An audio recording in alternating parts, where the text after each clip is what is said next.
Quand il me prend dans ses bras, il me parle tout bas, je vois la vie en rose. Il me dit des mots d'amour, des mots de tous les jours, et ça me fait quelque chose. Il est entré dans mon cœur, mais pas de bonheur dont je connais la cause. C'est lui pour moi, moi pour lui dans la vie. Il me l'a dit, là juré pour la vie.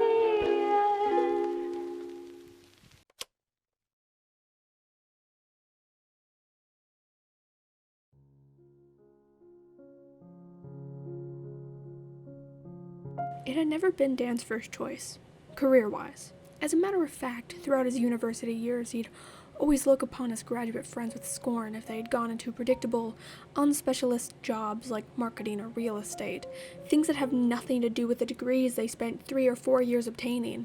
But then university had ended, and Dan had been thrown, quite unprepared, into the cutthroat world of job seeking. He tried, of course, to find jobs in his field, but as it turns out, there aren't many people in need of sociology majors nowadays. He'd flirted with the idea of doing a master's course, but that shit is expensive, and by the time he'd gotten around to considering applications, the deadline had already passed. So he's 22, fresh out of Manchester University, all but still clutching his Freshers Week wristband, with no prospects whatsoever, and a rapidly depleting bank account. With his rent deadline looming over closer, he decides to just suck it up and look on his university's graduate scheme page. Marketing is definitely out, as Dan can't stand the way people in those jobs talk. The idea of driving the young, naive hopefuls that he once was around to different shitty flats and house shares in a company Fiat, lying through his teeth to persuade them to part with their maintenance loans for a damp-riddled, cockroach-infested prison cell, is also too much to bear. So, with reluctance, Dan starts looking through the adverts for the one job he thinks he can just about handle, and that might have a chance of taking him on. Teaching assistant. Low pay, early mornings, and screaming adolescents 5 days a week. The idea of it is not appealing. Nevertheless, he diligently sends out his CV and some cover letters to local secondary schools, then quickly closes all tabs pertaining to it in order to watch some Stranger Things. The following morning, he wakes up to an email inviting him for an interview.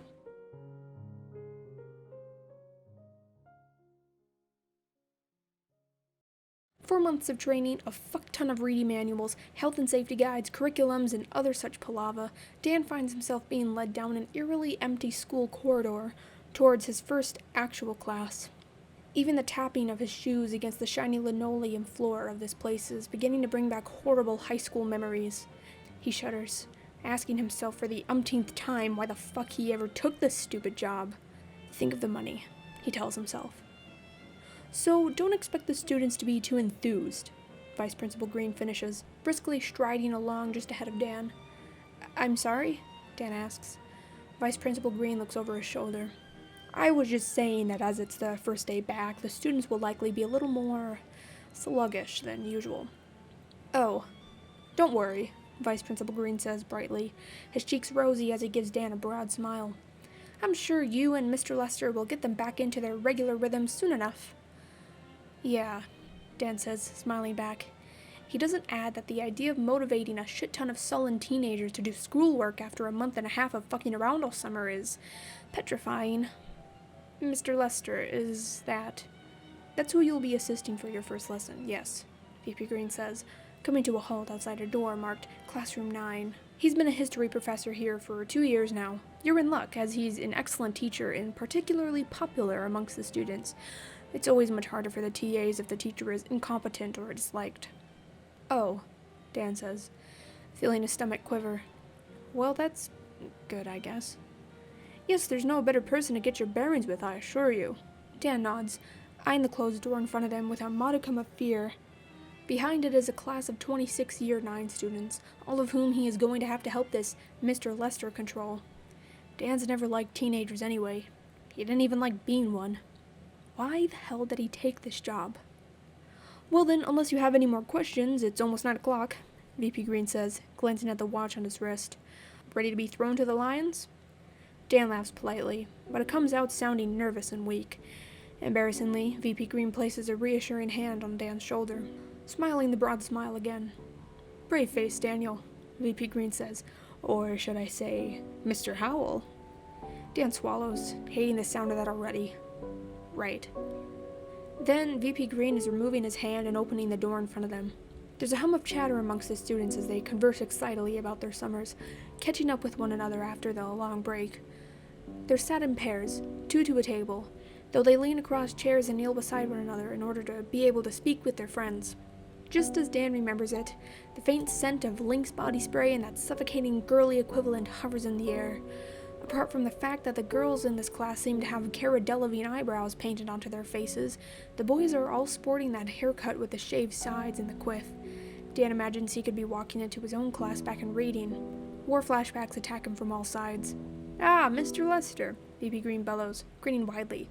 "Glad to see you've survived the long break." Dan turns his head, watching VP Green stride from the door towards the front of the classroom, over towards a wooden desk in the corner, beside which stands a tall young man in a red and black checkered shirt. The young man grins back, placing the papers back down upon his desk as he shakes the outstretched hand extended towards him by the vice principal. "I thought about running off and never returning, but alas," he places a dramatic hand over his heart, gazing out at the uninterested teenagers before him. "Their thirst for knowledge is a siren call." VP Green laughs heartily, clapping him on the shoulder. Dan just blinks in astonishment at the display. This man surely cannot be the famed Mr. Lester that was described to him a few minutes ago. For a start, the guy looks to be about Dan's age, perhaps a little older, as it's difficult to tell with young men in their 20s, but definitely not by much. Also, he's attractive. Never once in all of Dan's years of education has he ever felt anything more than a mild appreciation for his teachers or professors. Most of the time he actually hated them. To find one of the various downtrodden, weary, moody people Dan has had teaching him over the years attractive is something so alien to him that he can barely begin to comprehend it. But here is Mr. Lester, looking like a damn snack in his short-sleeved plaid, his thick-rimmed seeing glasses, and his actual goddamn skinny jeans. Dan has no idea how to respond. "Who's the lanky nonce gawping at Mr. Lester, sir?" A boy at the back of the class shouts, hauling Dan out of his inappropriate thoughts at once. Both VP Green and Mr. Lester turn to the door, still smiling.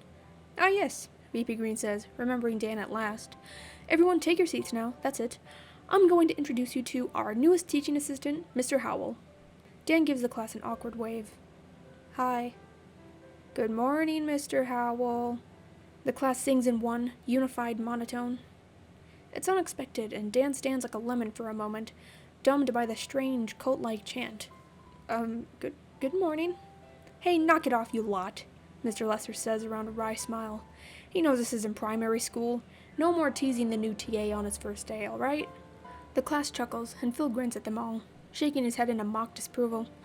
His tongue peeks through the thin gap between his two rows of teeth as he smiles. Dan instantly melts at the sight of this. "Right. Well, I'll be leaving you in Mr. Lester's capable hands," VP Green says to Dan, clapping him once on the shoulder. He glances at Mr. Lester apologetically. "Sorry, but I must run. First day back and everything. 1,000 things to do. Are you all right to introduce yourselves?" "No problem," Mr. Lester says brightly. He places his hand on Dan's upper back. "I'll take care of him."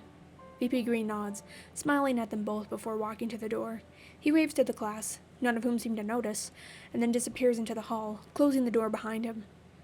Dan swallows, realizing that now he is truly on his own. Well, apart from Mr. Lester, that is. Gathering himself, Dan turns to shake Mr. Lester's hand. He has warm, large hands, which are surprisingly soft to the touch. He draws his own hand away quickly, cheeks warming as he realizes what a weirdo he's being for even noticing something like that. "Hey," Mr. Lester says, quieter now, so the kids won't hear. "I'm Phil. Welcome to the Algerian War." "Cool, I'm Dan. Wait, what?" Phil just grins enigmatically, then spins on his heel to face the front of the class. "Right, gang, we've got an hour," Phil says, clapping his hands together. "You know the drill. Get the tables out of the way, come on." Dan stutters. "Sorry, what is happening right now?"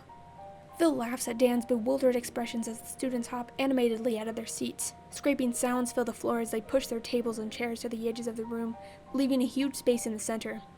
"You'll see," Phil says, whispering it into Dan's ear. Not realizing Phil had gotten that close, Dan shudders, somewhat embarrassingly. He can smell the toothpaste Phil must have brushed his teeth with this morning on his breath. Oblivious to Dan's reaction, thank God, Phil turns his attention back to the class. "Okay, yeah, But let's use the tables to make 2 sets of barricades. Yep, 1 on either side of the room. That's it, Jonah. Yeah, stack 'em up, Katie, why not? I'm not sure they covered this in training, Dan says as Phil walks boldly into the space created in the center, surveying the work of the students. Looks good, guys, Phil says, ignoring Dan entirely now. Let's get these barricades up quickly. Do you hear the people sing? The students groan at the sound of Phil's off-key singing, and Dan barks a laugh, unable to believe that Mr. Lester, supposed genius history teacher, just launched into the chorus of a Les Miserables song in the middle of class. Phil turns to face him then, grinning happily. Get involved, Mr. Howl, he urges, walking over to grab Dan by the arm. Are you my TA or not? Well, yeah, but what do you want me to do? Are you deaf? We're making our barricades. So, not knowing how else to proceed, Dan obediently begins helping a nearby bunch of 13 to 14-year-olds stack the tables and chairs until they have made a pretty impressive and moderately safe barricade. Okay, Phil cries in a surprisingly loud, deep voice. Right. If you're born in the months of July to December, get on the right side of the room. If you're born from January to June, left side. Dan stays on the left as instructed, listening in wonder to whatever this peculiar, charismatic man is about to say. So, the Algerian War, Phil says, hands on his hips. Who knows what it was about? A hush falls over the classroom.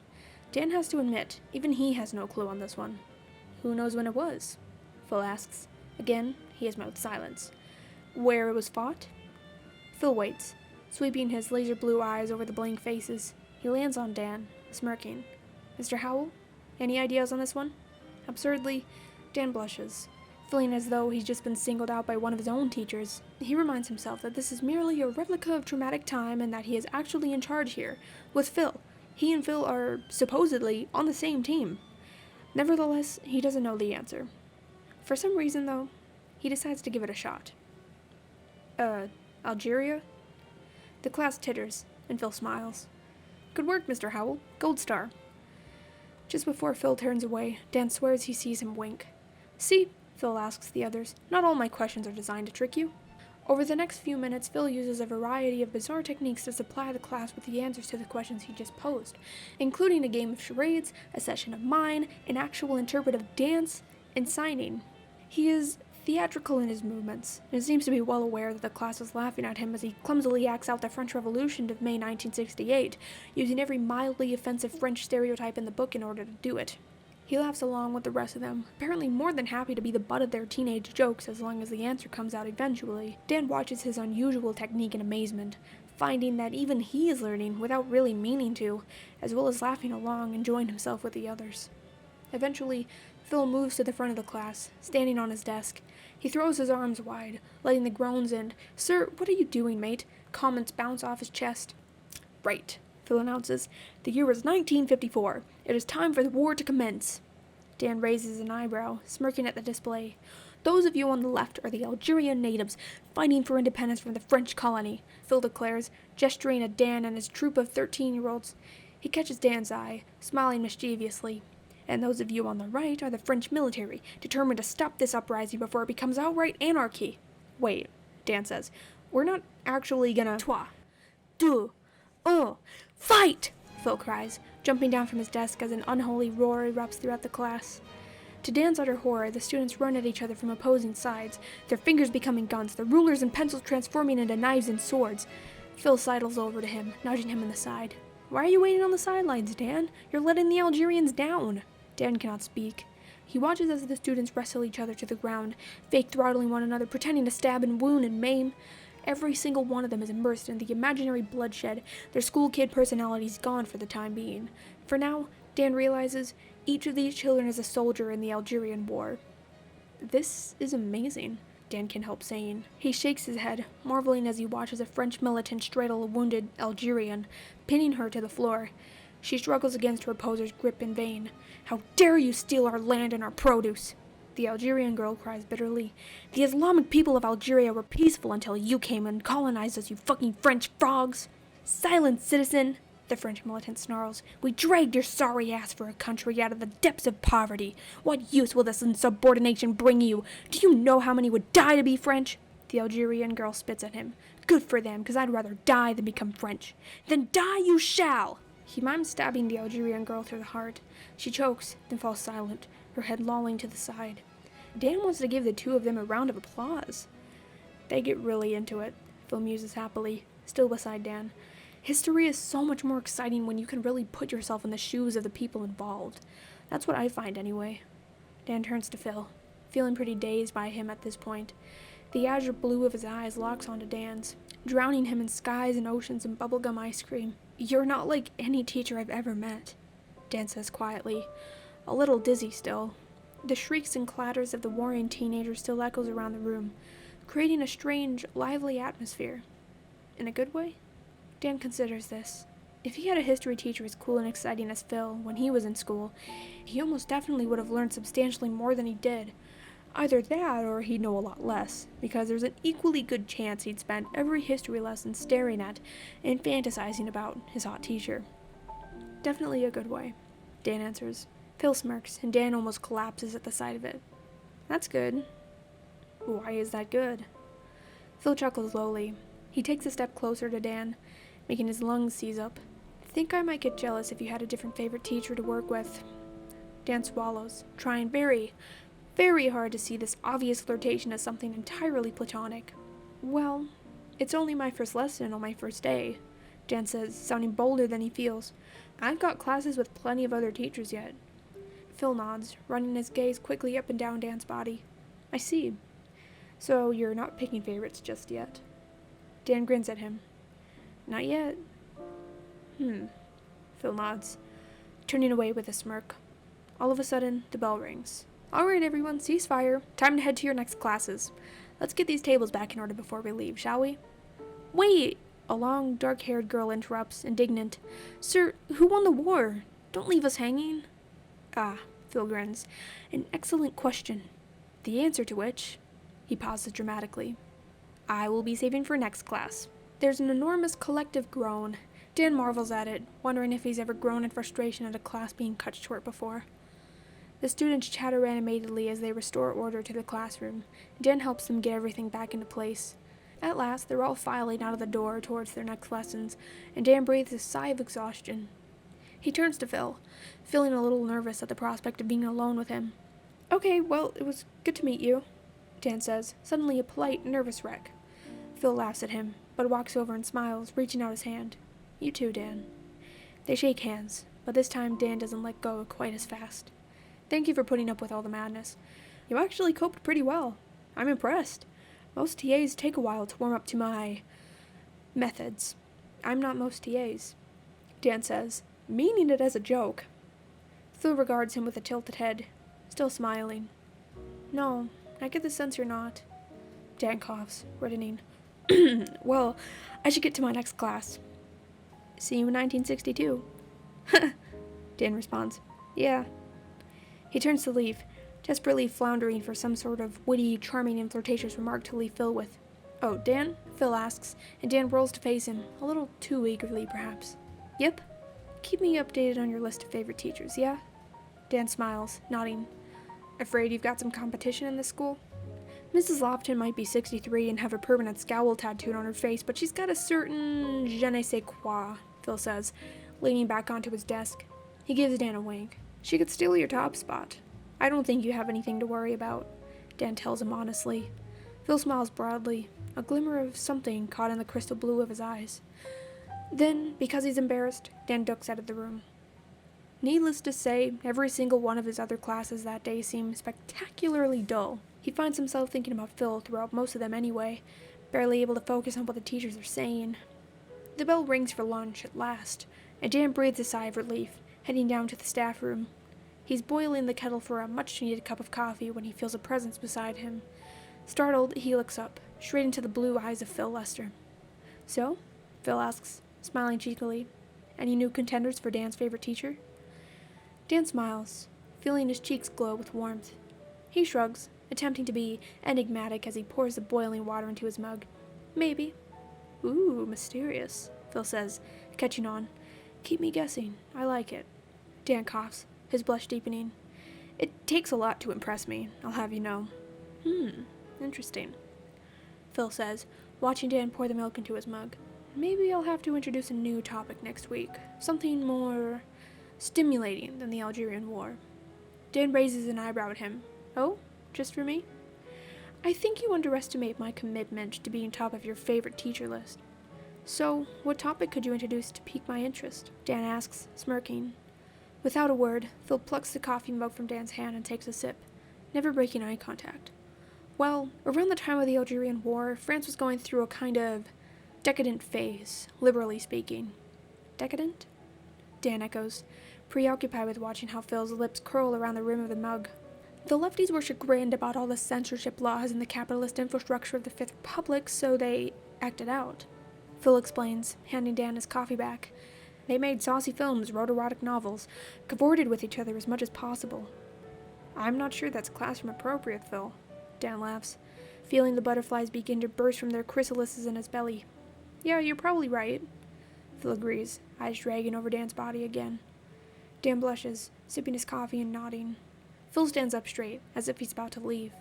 Just before he does, he leans in close to Dan. Their faces dangerously close. Maybe we should save that lesson for after class. Before Dan can respond, Phil has drifted away, already immersed in conversation with Mrs. Lofton, a geography teacher. For fuck's sake, Dan thinks, trying to will his brain to calm down after that unexpected comment. He absolutely cannot let himself get involved with a teacher, no matter how intimidatingly hot and amazing he is. Dan watches Phil talk animatedly at the sour-faced Mrs. Lofton, and realizes belatedly that he's actually biting his lip. Fuck. This is going to be one frustrating year.